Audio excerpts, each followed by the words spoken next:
काशी की ज्ञानवापी मस्जिद और मथुरा की ईदगाह मस्जिद को लेकर देश भर में एक बार फिर बहस है।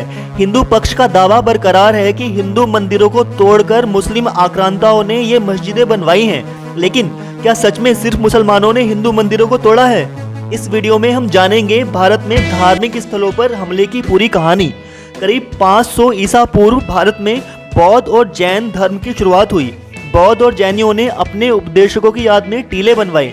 स्कॉलर्स का मानना है कि यहीं से हिंदुओं को मंदिर बनवाने की प्रेरणा मिली। लेकिन मंदिर बनवाने का सिलसिला कब और कैसे शुरू हुआ, इसका कोई सटीक जवाब नहीं है। इतिहासकार नीरज सी चौधरी के मुताबिक सबसे पुराना स्ट्रक्चर जो मूर्ति पूजा का संकेत देता है वो 400 से 500 ईस्वी का है। माइथोलॉजिस्ट देवदत्त पटनायक का मानना है कि बड़े किसानों और स्थानीय अभिजात वर्ग ने सबसे पहले मंदिरों का निर्माण किया और ब्राह्मणों के जरिए उनके रखरखाव के लिए जमीनें अलग कर दी। मंदिर बने, बड़ी बड़ी मूर्तियां स्थापित हुईं और फिर शुरू हुई हिंदू देवी देवता मंदिरों को लूटने की कहानी। इतिहासकार रिचर्ड ईटन और प्रोफेसर रिचर्ड एच डेविड ने अपने लेखों में जैन, बौद्ध और हिंदू मंदिरों को नष्ट करने और मूर्तियों को लूटने का जिक्र किया है। ये काम हिंदू राजाओं ने किया। 7वीं शताब्दी में हिंदू पल्लव राजा नरसिंह वर्मन ने चालुक्य साम्राज्य की राजधानी वातापी से भगवान गणेश की एक मूर्ति लूटी। समय का पहिया आगे घूमा। 50 साल बाद हिंदू चालुक्य सेना उत्तर में हिंदू मंदिरों से लूटी गई गंगा और यमुना की मूर्तियां अपने साथ ले आई। कहा जाता है कि 8वीं शताब्दी बंगाली हिंदू सेना ने कश्मीर के हिंदू राजा ललितादित्य से जुड़ी भगवान विष्णु की एक मूर्ति को नष्ट कर दिया था और फिर यह सिलसिला सदी दर सदी चलता रहा।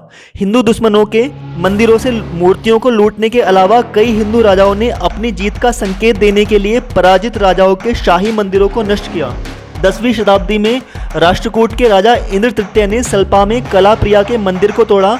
इसी तरह उड़ीसा में सूर्यवंशी गजपति वंश के संस्थापक कपिलेंद्र के बारे में कहा जाता है कि उन्होंने तमिल देश में अपने सैन्य अभियानों के दौरान कई हिंदू मंदिरों को तोड़ा।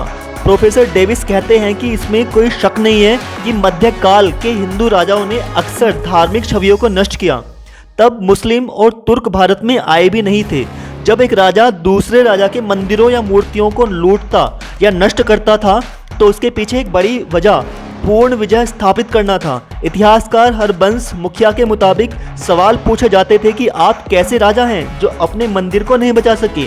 मंदिर पर हमले की एक और वजह उनमें पाया जाने वाला सोना, हीरे और जवाहरात होते थे। कई इतिहासकारों का मानना है कि हिंदू राजाओं ने हजारों बौद्ध तीर्थ स्थलों पर हमले किए और ब्राह्मणों ने हिंदू धर्म के रिवाइवल के नाम पर बौद्ध तीर्थों को मंदिरों में बदल दिया। हिंदुओं ने जिन बौद्ध स्थलों को अपनाया उनमें सबसे प्रमुख पुरी में जगन्नाथ मंदिर है। स्वामी विवेकानंद के मुताबिक जगन्नाथ का मंदिर एक पुराना बौद्ध मंदिर है। हमने इसे और अन्य को लेकर फिर से हिंदूकरण कर लिया। हमें अभी भी ऐसे ही बहुत कुछ करना होगा। वहीं इतिहासकार रोमिला थापर ने अपनी किताब में लिखा कि हिंदू शासक पुष्यमित्र शुंग ने अशोक महान के बनाए 84,000 बौद्ध स्तूपों को नष्ट कर दिया।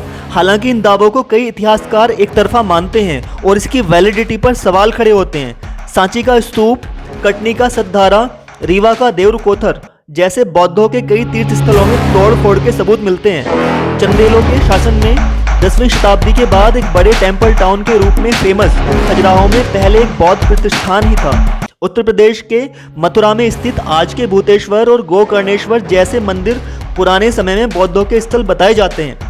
आर्कियोलॉजिस्ट एलोइस एंटन फ्यूरर अपने एक रिसर्च पेपर में बताते हैं कि हालात इतने बदतर थे कि उत्तर प्रदेश के अकेले सुल्तानपुर जिले में 49 बौद्ध स्थलों को आग लगाकर नष्ट कर दिया गया था।